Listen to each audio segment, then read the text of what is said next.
जबकि आज हमें समझ में आ गया कि गुरु और परमात्मा दोनों एक ही होते हैं, अलग अलग नहीं होते। ये गुरु और गोविंद दो नहीं भाई, जो दो समझेगा वो दोजक में जाई, वो नरक में जाएगा, वो कुत्ते की योनि भोगता है। फिर वो परमात्मा को दो समझने वाला, गुरु और परमात्मा को दो समझने वाला, परमात्मा ने बताया कुत्ते की योनि में जाता है, कुत्ते की योनि में। अब बताओ, अब इन आश्रमों में तो गुरु जी को अलग समझा जा रहा है और भगवान को डाडी मूछ वाला समझा जा रहा है कि डाडी मूछ वाले कबीर जी तो भगवान है और गुरु जी तो हमारे गुरु जी हैं।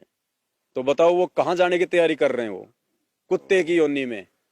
इस सत्संग के आधार से ये परम सत्य है पुण्यात्माओं।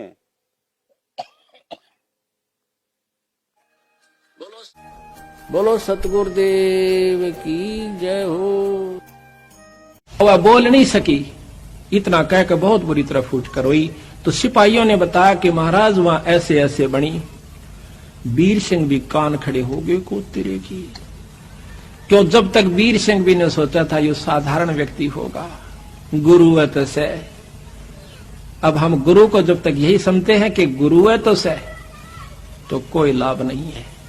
कहते हैं गुरु मानस कर जानते वह नर कहीं अंध, फिर महादुखी संसार में आ गए यम के फंद। इतना महाराज ने गुरु को महत्व दिया है। अभी आपको चैप्टर प्रकरण सुनाएंगे, इंसान होगा तो उस बात पर परख जाएगा। गरीबदास महाराज भी आए जब इंसान रूप में थे, रोटी भी खाया करते थे, पानी भी पिया करते, बच्चे भी ब्याहे, काम भी करा, नाम भी दिया करते थे। कोई गलती करता था हंस उसको धमकाया भी करते थे। महाराज कहते हैं चेतावनी में चूक नहीं, भी क्या देऊंगा गाली।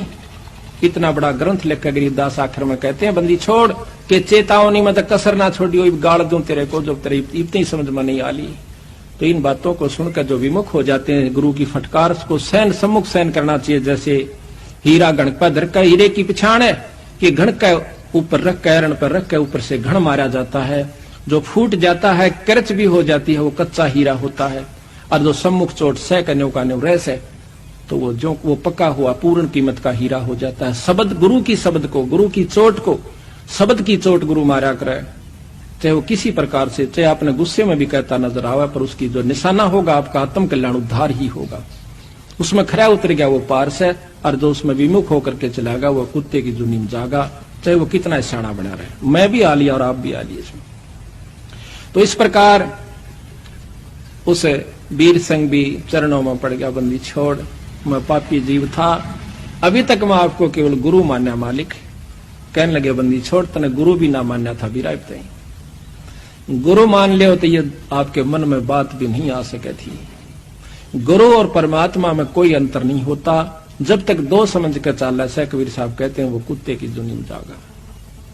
गुरु परमात्मा स्वरूप समझना चाहिए, जिसने आपको वो अनमोल चीज दी, जिसको जिससे आपकी लख 84 मिटेगी।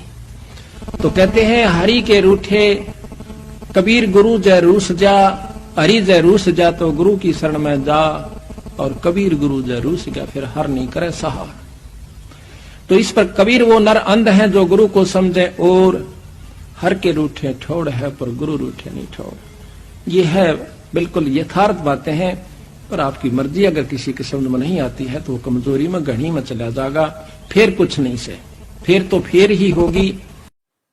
तो परमात्मा कह रहे यथार्थ बातें हैं, लेकिन जिसकी समझ में नहीं आ रही फिर वो घनी कमजोरी में चला जाएगा।